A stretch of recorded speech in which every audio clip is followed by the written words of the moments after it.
Just for those who don't know, she said Nicola Sturgeon's an attention seeker. Well, all politicians are attention seekers, aren't they? Yes, and people have posted pictures of Liz Truss on battle tanks and things like that. But I think with the audience, it worked, and I don't personally think that one does her any damage in the members' ballot.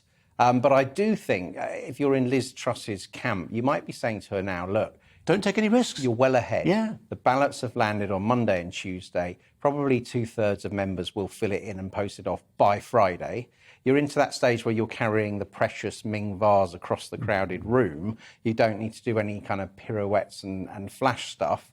And yet the public sector pay proposal, I think, that's fallen apart today. I think that has done her a bit of damage. I wouldn't get wild about it. I still think personally that she will win by at least 60-40 if she just calms it down for the next week or so. We're about to talk to a pollster, and what do you make of those suggestions that the poll lead that she enjoys is narrowing, and to the point where actually it's not quite neck and neck, but near enough?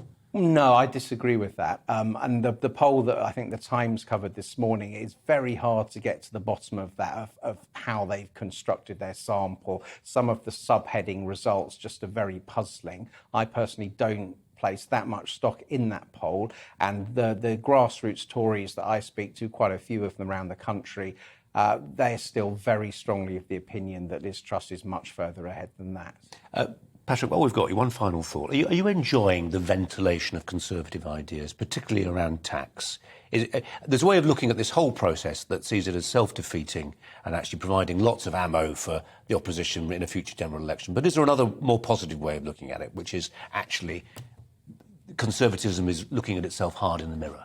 Yeah, well, I thought Kemi Badenoch brought that kind of battle of ideas in and really fizzed and refreshed, and I was very sad that she didn't make the final two. I personally also think Liz Truss has been right to challenge Rishi Sunak about tax, and he's the one who's been in reverse gears on that, and I think she had a better appreciation than him about the full extent of the living standards crisis that's coming down the road. Probably felt at its most acute late autumn, early winter, and that his problem is he's delivered effectively 3 or 4 budgets already this year and never really got ahead of the curve, and I think that's a very telling criticism.